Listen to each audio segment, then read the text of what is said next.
everybody, I'm going to try talking about this painting instead of just having music. So here we go. This is the sketch I did, and this is the actual watercolor block, and the gray that you see is masking fluid because I wanted to save the white in the foam on the water. The colors I'm using here are Veritable Blue from Holbein and Daniel Smith in Danthrone Blue, which is my new favorite deep, intense blue for skies. I tilt the paper and spray it with water to get it moving around sometimes, and pull some of the excess pigment out, and just kind of let it do its thing. Those colors there are burnt sienna and raw umber. This is kind of a underlayment of the lighter tones in the cliff.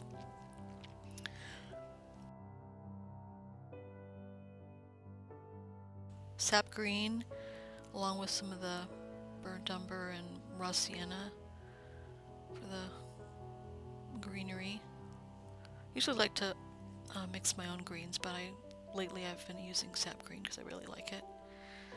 See, I'm going right over that gray masking to get the darks in the water in the foreground.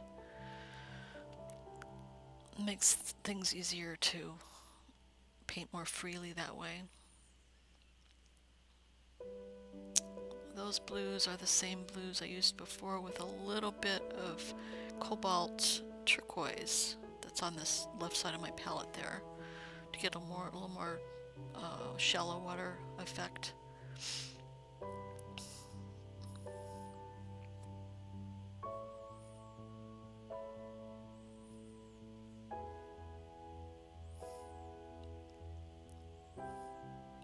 Kind of used a tissue to dab out some clouds.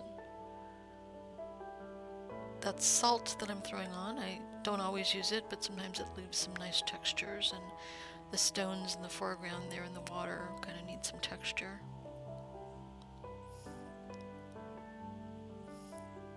And I'm putting some more darks in on the cliff.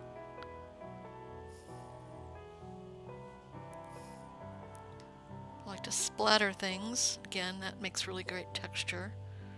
Kind of lets the painting kind of paint itself. But you can get some really great effects by just letting the paint do what it wants to do. And you get a little bit darker there because the underside of that cliff is kind of overhangs. The rocks kind of go out into the jut out into the water there. More darks.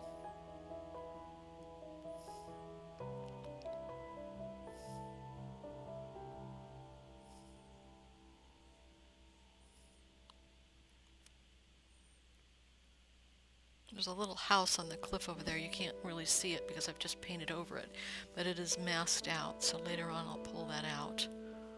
It's putting in the palm trees on the top of the cliff.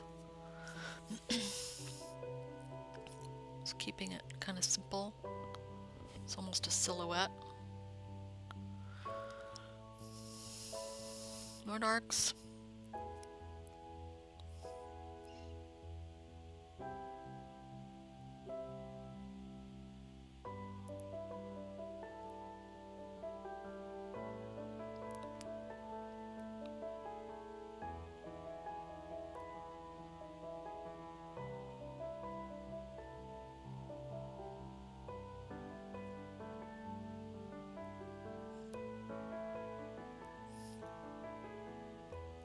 I sometimes use this wooden tool to kind of scribe lines in there, and the paint tends to flow into those. And again, another kind of texture trick. Doesn't always work, but sometimes it does, and it's great. More splatters.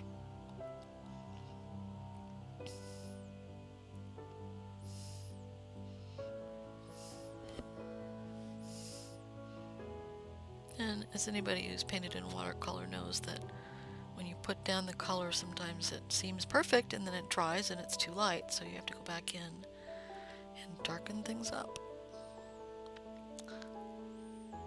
A good rule of thumb is that if it looks too dark when you're painting it, it's probably right.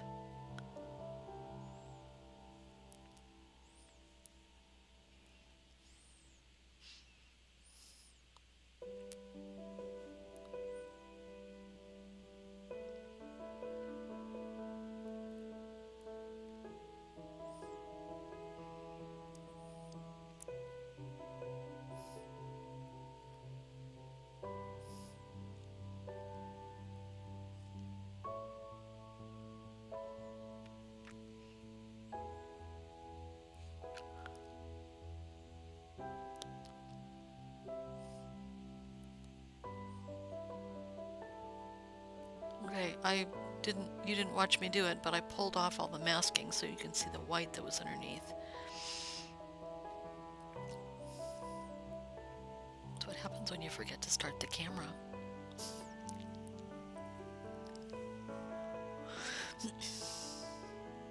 More darks, more ridges in the stone of the cliff. Little details in the foreground, not too much because it's so far away. There, I just rubbed the masking off of that little house. It has a reddish roof, and I put the roof in and then it wasn't quite right, so I think I fix it later.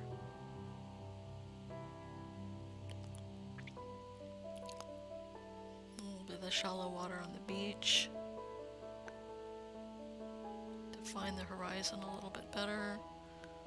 Add a little wave texture there. Movement of the water. I like to soften the edges so they don't have crisp lines where it's the water. Some stones and pebbles on the shore.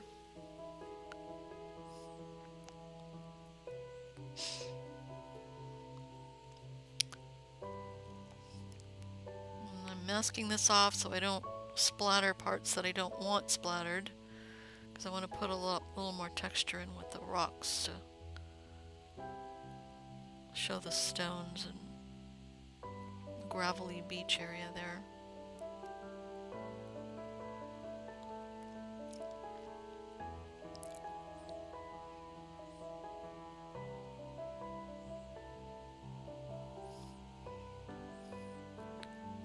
Burnt sienna, some of the stones were kind of reddish.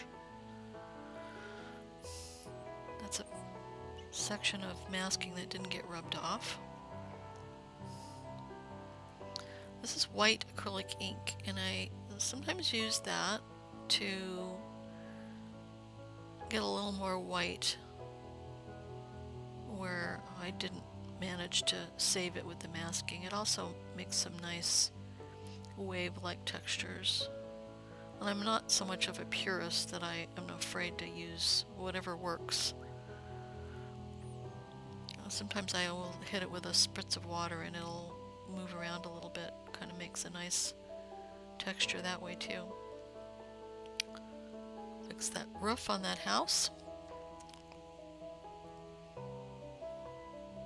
Add some distant palm trees and foliage in the distance.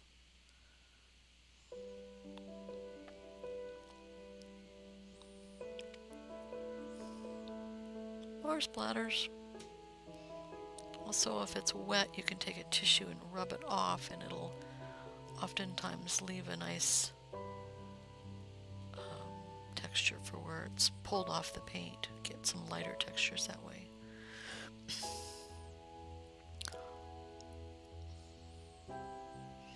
Just adjusting the water color there, the depth of the water.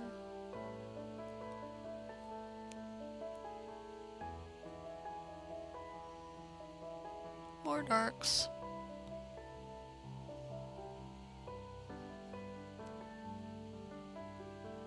The That cliff really overhangs the water, and it was kind of hard to keep it from going too light. I want it to go back into shadow.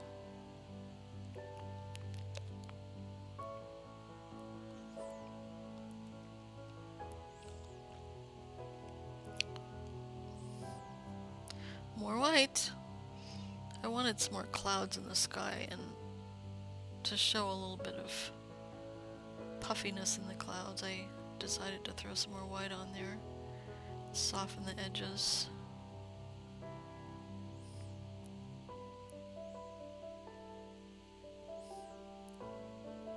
You can see how the water makes it, the ink, white ink spread. And you can move it around by tilting it.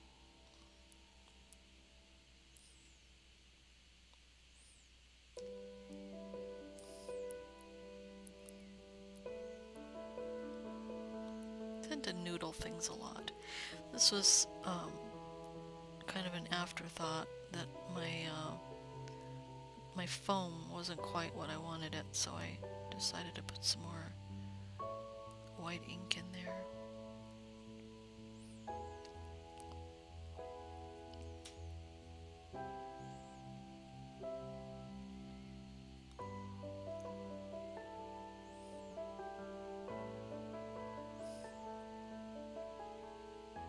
Thanks for watching.